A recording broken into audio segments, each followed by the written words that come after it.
Olá, meus amigos. Começa agora mais uma edição do MPSP+, que traz como convidada a doutora Karina, que é chefe de gabinete da Subprocuradoria-Geral de Justiça de Estratégia e Inovação. Doutora, muito grato por a senhora ter aceitado o nosso convite. Imagina, Cláudio, eu que me sinto honrada com o convite e é um prazer estar aqui para poder falar do Ministério Público de São Paulo. Perfeito, doutora. Eu quero começar pela novidade. Desde 3 de abril, que os padrões para acesso ao canal de atendimento da nossa instituição no nosso site, esses padrões foram alterados. Por que isso foi feito, doutora? Qual é o objetivo que o Ministério Público tem em mente? Bom, desde 3 de abril, nós implantamos a ferramenta de certificação do gov.br para o canal de atendimento ao cidadão disponível no nosso site. Então, os usuários externos, o público em geral, quando procura o site do Ministério Público de São Paulo, entra através do canal de atendimento ao cidadão. E nós implementamos essa certificação do gov.br em razão de estudos que foram elaborados pela Subprocuradoria de Estratégia e Inovação, a pedido do Procurador-Geral, porque essa era a intenção dele, que houvesse um aprimoramento no acesso em geral ao nosso site, aos usuários externos do nosso site. Realizados os estudos, o que nós constatamos ali dentro do que acontecia nas outras instituições do sistema de justiça brasileiro. Então foram pesquisados os sites do STF, STJ, CNJ, CNMP, Ministério Público Federal, enfim, nós fomos buscando em todas as instituições integrantes do sistema de justiça, outros ministérios públicos de outros estados, como é que essa informação era recebida. Certo. E aí nós nos deparamos com o seguinte cenário. Algumas instituições, como por exemplo o STF, o Ministério Público Federal, exigiam para que essas denúncias fossem recebidas uma certificação pública, que no caso é o gov.br.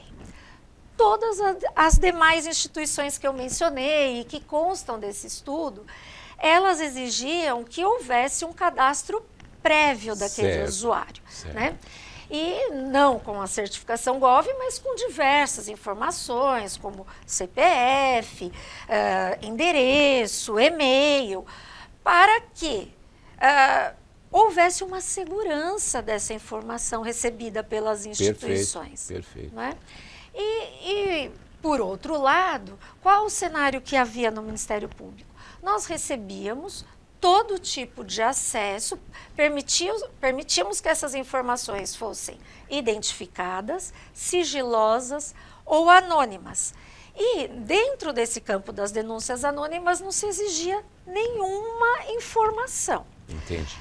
Ao longo do tempo, isso foi evoluindo e nós fomos nos deparando também, a nossa instituição, com um número assustador de denúncias que eram recebidas no campo das anônimas e sem indícios mínimos de plausibilidade, sem elementos que nos possibilitassem prosseguir com uma investigação e etc., mas havia ali toda uma necessidade de movimentação dos nossos servidores, das promotorias em geral, dos nossos órgãos, para processar aquele número que era muito grandioso. Doutora, já vamos voltar a tratar dessa questão da vertente das denúncias anônimas, mas nos reportando a questão do acesso via site, né? Certo. Então, a pessoa tem que ter o GovBR, né? Sim. Para ela poder nível acessar. Bronze. Nível bronze, para poder acessar o nosso canal.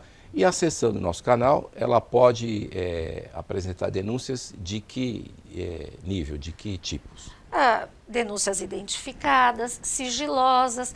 Essa certificação, ela está sendo exigida para todos os canais de acesso. Então, se o cidadão quer acessar a Corregedoria de Membros, ele precisa utilizar essa certificação. Certo. Se ele quiser acessar a ouvidoria das mulheres, Inclusive, se for um cidadão ali vítima de um inquérito policial e que não se conforma com o arquivamento de um inquérito policial, ele também irá precisar da certificação para fazer o seu recurso, né, do artigo 28 do Código de Processo Penal.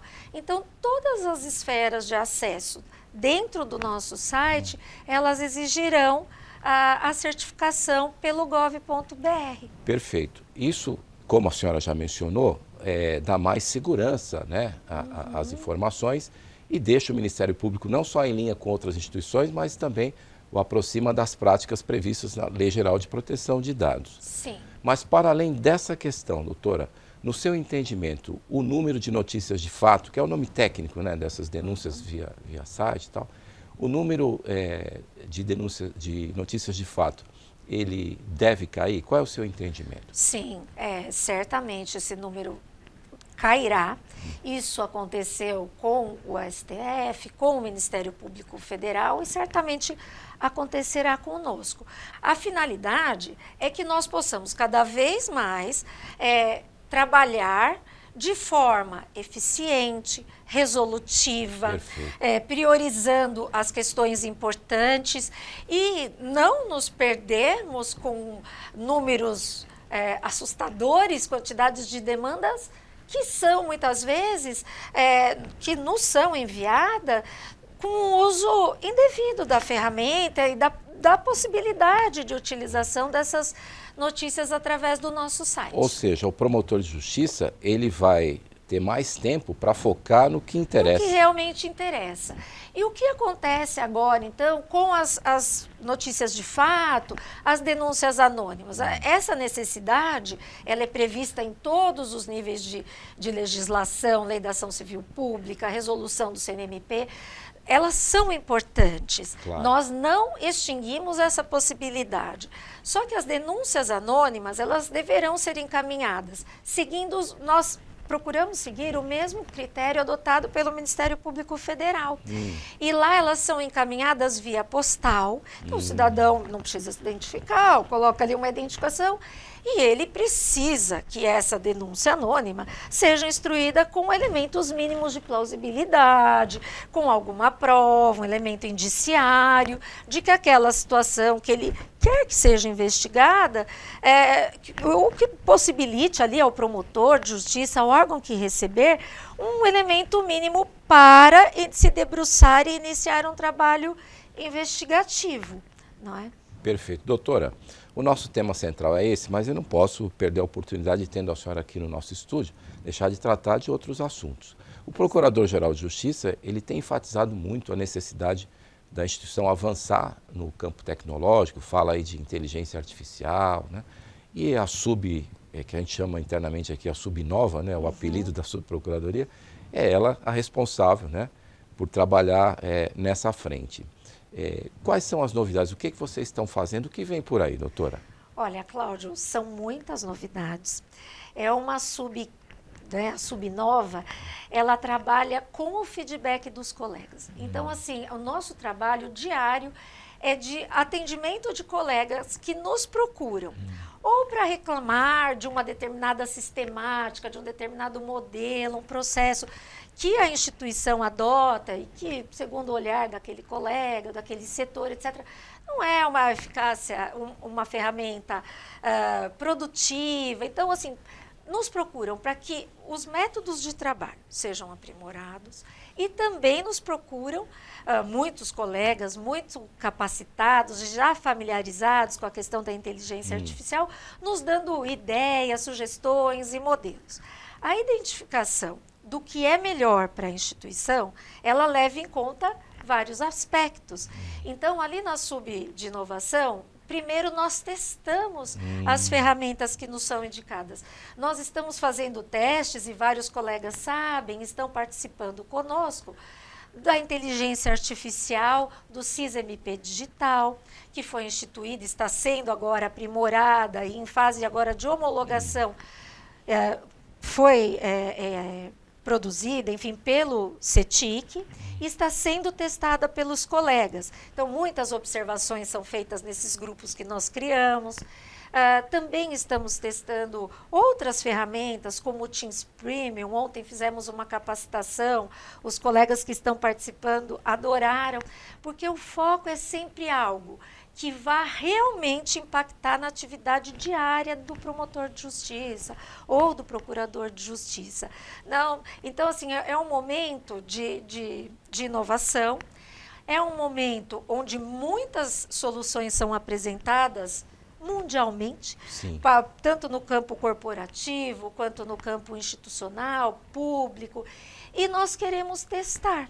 A gente poderia dizer que, assim, o drive, se a senhora me permite a expressão que está por trás disso, é reduzir o tempo de atividades mecânicas para que o promotor possa ter mais tempo para a sua atividade intelectual, que é o que realmente faz a diferença. Exatamente. A inteligência artificial, pelo menos até onde conhecemos, né, as funcionalidades existentes, ela vai até um determinado ponto. Ela nos auxilia na nossa atividade burocrática diária, manifestações de cunho repetitivo, preenchimento. Existe a possibilidade de se aprimorar isso. Mas neste momento inicial, é reduzir essa perda de tempo com situações meramente burocráticas e que podem ser resolvidas em 3 segundos com a utilização de uma inteligência artificial. Sem nunca, em momento algum, isso a gente coloca em todas as capacitações, cursos que realizamos, substituir a inteligência humana, a análise do promotor de justiça sobre a conveniência daquela informação, a aplicação àquele caso concreto e as teses, enfim, os raciocínios jurídicos que o nosso colega, promotor ou procurador de justiça, quer desempenhar. Eu acho que nós estamos iniciando um caminho sem volta, né? Certamente iniciamos, e que vai mudar completamente a forma da nossa instituição trabalhar. Perfeito. Isso é muito gratificante poder estar exercendo isso nesse momento aqui dentro do Ministério Público. E o papel do MPSP+, é justamente acompanhar essa caminhada. A senhora já está previamente convidada para futuras entrevistas, nas quais a gente vai anunciar as novidades. Sim. Doutora, eu agradeço imensamente a sua gentileza. Quero parabenizar não só a senhora, como a doutora Carmen e toda a equipe, os servidores da Subnova, que a gente sente, né, que está fazendo a diferença. Muito obrigado, até uma próxima, doutora. Eu que agradeço, Cláudio, a oportunidade. Muito obrigada. Mas o agradecimento final é a você que nos acompanhou. Até a próxima edição.